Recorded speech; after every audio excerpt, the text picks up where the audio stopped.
முதல் வாசகம். ஆண்டவரின் தூதர் ஒரு முட்புதரின் நடுவே தீப்பிழம்பில் அவருக்கு தோன்றினார். விடுதலை பயண நூலிலிருந்து வாசகம். அதிகாரம் 3 இறைவசனங்கள் 1 முதல் 6 முடிய மற்றும் 9 முதல் 12 முடிய. அந்நாள்களில் மோசே மிதியானின் அர்ச்சகராகிய தம் மாமனார் இத்திரோவின் ஆட்டு மந்தையை மேய்த்து வந்தார். அவர் அந்த ஆட்டு மந்தையை பாலை நிலத்தின் மேற்றிசையாக ஓட்டிக்கொண்டு கடவுளின் மலையாகிய ஓரேபை வந்தடைந்தார். அப்போது ஆண்டவரின் தூதர் ஒரு முட்புதரின் நடுவே தீப்பிழம்பில் அவருக்கு தோன்றினார்.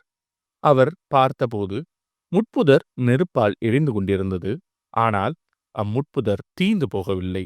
ஏன் முட்புதர் தீந்து போகவில்லை? இந்த மாபெரும் காட்சியை பார்ப்பதற்காக நான் அப்பக்கமாக செல்வேன் என்று மோசே கூறிக்கொண்டார். அவ்வாறே பார்ப்பதற்காக அவர் அணுகி வருவதை ஆண்டவர் கண்டார். மோசே, மோசே என்று சொல்லி கடவுள் முட்புதரின் நடுவிலிருந்து அவரை அழைக்க, அவர், இதோ நான் என்றார். அவர், இங்கே அணுகி வராதே, உன் பாதங்களிலிருந்து மிதியடிகளை அகற்றிவிடு, ஏனெனில் நீ நின்று கொண்டிருக்கின்ற இந்த இடம் புனிதமான நிலம் என்றார். மேலும் அவர், உங்கள் மூதாதையரின் கடவுள், ஆபிரகாமின் கடவுள், ஈசாக்கின் கடவுள், யாக்கோபின் கடவுள் நானே என்று உரைத்தார்.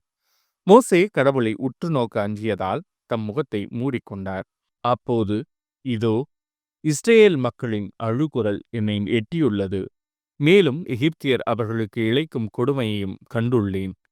எனவே இப்போதே போ, இஸ்ரேல் இனத்தவராகிய என் மக்களை எகிப்திலிருந்து நடத்திச் செல்வதற்காக நான் உன்னை பார்வோனிடம் அனுப்புகிறேன். மோசே கடவுளிடம், பார்வோனிடம் செல்வதற்கும் இஸ்ரேல் மக்களை எகிப்திலிருந்து அழைத்து போவதற்கும் நான் யார் என்றார். அப்போது கடவுள், நான் உன்னோடு இருப்பேன்.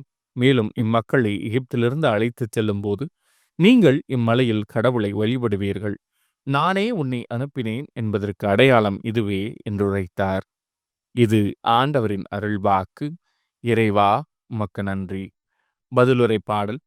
ஆண்டவர் இரக்கமும் அருளும் கொண்டவர். என் உயிரே ஆண்டவரை போற்றிடு, என் முழு உளமே அவரது திருப்பெயரை ஏத்திடு. என் உயிரே ஆண்டவரை போற்றிடு, அவருடைய கனிவான செயல்கள் அனைத்தையும் மறவாதே. ஆண்டவர் இரக்கமும் அருளும் கொண்டவர். அவர் உன் குற்றங்களை எல்லாம் மன்னிக்கின்றார், உன் நோய்களை எல்லாம் குணமாக்குகின்றார். அவர் உன் உயிரை படுகுழியினின்று மீட்கின்றார். அவர் உனக்கு பேரன்பையும் இரக்கத்தையும் மணிமுடியாகச் சூட்டுகின்றார். ஆண்டவர் இரக்கமும் அருளும் கொண்டவர். ஆண்டவரின் செயல்கள் நீதியானவை. ஒடுக்கப்பட்டோர் அனைவருக்கும் அவர் உரிமைகளை வழங்குகின்றார். அவர் தம் வழிகளை மோசேக்கு வெளிப்படுத்தினார். அவர் தம் செயல்களை இஸ்ரேல் மக்கள் காணும்படி செய்தார். ஆண்டவர் இரக்கமும் அருளும் கொண்டவர்.